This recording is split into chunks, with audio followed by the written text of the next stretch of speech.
నిద్రలేస్తూనే గులాబ్ జాములు ప్రిపేర్ చేసే వాళ్ళు ఎవరైనా ఉంటారా? కానీ మా ఇంట్లో ఉంటారనమాట. స్వీట్స్ అంటే మా ఇంట్లో చాలా బాగా తింటారు. ఎందుకో మా కాశ్వీ స్వీట్స్ పెద్దగా తినదు, కానీ గులాబ్ జామ్ అయితే కానీ చాలా ఇష్టం అనమాట. ఎప్పుడు 1 వీక్ క్రితం గులాబ్ జామ్ చేస్తానని చెప్పాను. అది ఎప్పటికి గుర్తుపెట్టుకొని ప్రతిరోజు నాకు చేస్తావా లేదంటే ఈ మధ్య ఉగాదితో క్లీనింగ్తో, ఉగాది పండగ కదండి, క్లీనింగ్ ప్రాసెస్తో నాకు కుదరలేదనమాట.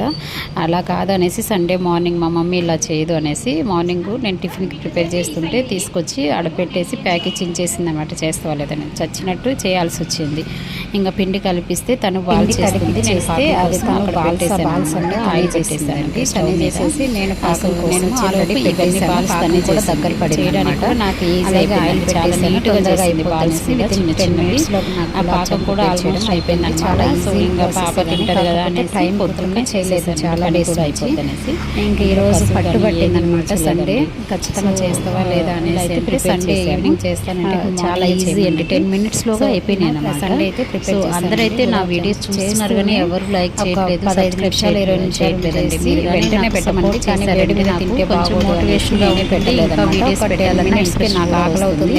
సో ప్లీజ్ నా వీడియోస్ కానీ నచ్చినట్లయితే ఒక లైక్ అనేసి సబ్స్క్రైబ్ చేసుకోవడం టకటకా తినేసిందండి. తనకి పిల్లలకి ఇష్టమైన చేసి అడుగుతున్నప్పుడు వాళ్ళు కూడా హ్యాపీగా తింటారనమాట. మా బాబు చాలా లైక్ చేసి సబ్స్క్రైబ్ చేసుకోవడం మర్చిపోతుంది. ఏదైనా సరే ఇవి అయితే కొంచెం తనకి ఇష్టమైనవి అయితే కొద్దిగా బాగా తింటుంది. సో అందుకనేసి నేనైతే ప్రిపేర్ చేస్తానండి. వీడియో కానీ నచ్చినట్లయితే చాలా మంచిగా వచ్చాయి.